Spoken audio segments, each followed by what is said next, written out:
வணக்கம். சக்கரை பொங்கல் எப்படி செய்கிறேன்னு பார்க்கலாமா? இன்றைக்கி நான் சாமிக்கு சக்கரை பொங்கல் தான் செஞ்சுருக்கேன். இன்றைக்கி மாசப்பருப்பு, வெள்ளிக்கிழமை, விஷ்ணுபதி புண்ணிய காலம். சாமிக்கு பெருமாளுக்கு செய்யலான்ட்டு அதுக்கு 1 கப்பு நான் பச்சரிசி எடுத்திருக்கேன், 1/4 கப்பு பாசிப்பருப்பு எடுத்திருக்கேன். இப்போ தண்ணி ஊற்றி நல்லா ஊற வச்சிடலாம்.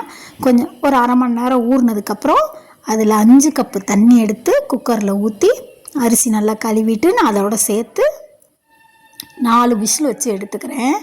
அப்போ அந்த கப்பில் 1/2 கப்பு வெல்லம் சேர்த்துக்கிறேன். 1 கப்பு தண்ணி சேர்த்து நல்லா பாகா காய்ச்சி எடுத்துக்கலாம். இப்போ 4 விசில் வந்தோடனே இறக்கினா பாருங்கள், சூப்பராக நல்லா குழஞ்சி வெந்திருக்கு. இப்போ பாவை அதோடு சேர்த்துக்கலாம். நம்ம வடிகட்டிட்டு மண் இல்லாமல் பார்த்துட்டு தான் நான் சேர்த்துருக்கேன்.